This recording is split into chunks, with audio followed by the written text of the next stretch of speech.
Hey guys, John Rettinger here. For those of you that follow my channel, you know that I'm exclusively a Mac guy. It's just my operating system of choice. I've got an iMac for my primary computing and a MacBook for my mobile computing. Well, for the past 10 days, I've been using Windows 7 exclusively and clandestinely on my MacBook. And I want to give you my impressions of a Mac guy gone back to Windows, even for a short period of time. So much like the Microsoft Store was heavily influenced by the Apple Store, it appears that Windows 7 was also influenced by Mac OS X. So I've given a very thorough overview of Windows 7, how to install it on a MacBook. LP has done a great job of giving me demonstrations of Windows 7. This is going to be me just talking about it. I'll put a link in the sidebar to all the Windows 7 related videos so you can see how to install it or how it works and just the overall nuances. But I will say that I've been very impressed with Windows 7. I found it to be stable, reliable, and surprisingly a very good looking operating system.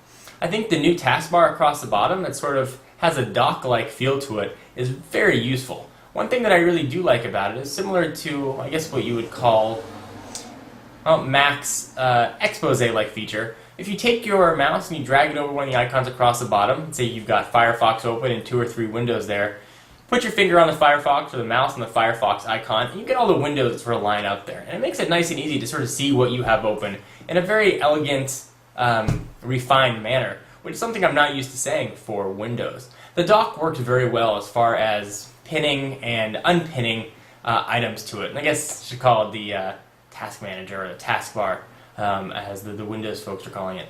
Overall, the operating system has just been really useful. I found it to be very stable. Well, some of the features that I really like about it are the arrow features. So the arrow shake, for example. If you've got a lot of windows open, all you do is take your mouse, hold on to one of them, shake it back and forth, and it'll sort of minimize all the rest of the windows except for the one that you were shaking, sort of clean up your desktop.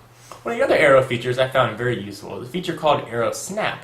So if you take a window and you drag it off to the right-hand side, it'll actually snap in place to take up about half of your monitor space. You can take another window, pull it to the other side of the monitor, and it'll snap in place as well. So it's a great way to have 2 windows sort of showing as once without having to manually resize it. You can also use the feature to take a window, drag it up to the top, and Windows 7 will make it full screen. The arrow glass is quite nice as well, something that sort of adds a nice level of elegance to the operating system. So some of the features that I'm mentioning, like the sort of expose-like feature in the taskbar, things you're only going to find on Windows 7 Home Premium and higher. Nothing you're going to find on a netbook or Windows 7 Starter Edition. Just as a little bit of warning. But the rest of the arrow features you will find on the Starter Edition except for the glass. So overall, I've actually been really happy with Windows 7, and I could see myself even using Windows 7 on a daily basis. It's certainly not going to replace my iMac for my computing and video editing, but on the go, maybe one of those sort of lightweight, ultra-low voltage processing 11-inch laptops could be a great way to sort of have a little bit more power than a netbook, but not as much as a full computer when you're on the go. I found Windows 7 really just to be a very useful operating system. It's the first time that I've even considered using Windows on a daily basis since I switched to Mac about 3 years ago. So that was, in the XP days, right before Vista was launched. I used Vista as well. I found it to be clunky, awkward, unreliable, and very crash prone. I tried quite hard to crash Windows 7 and really to no avail. I opened programs, I closed things, I went through a full laundry list of features to try and get a blue screen and get it to crash, and I couldn't.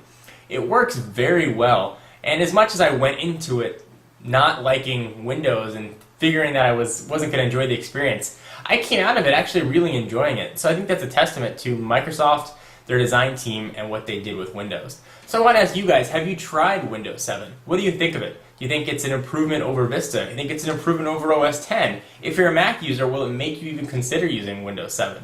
There's been a lot of trash talking. Just because you like Mac doesn't mean you have to hate PC. Just because you like a PC doesn't mean you have to hate Mac.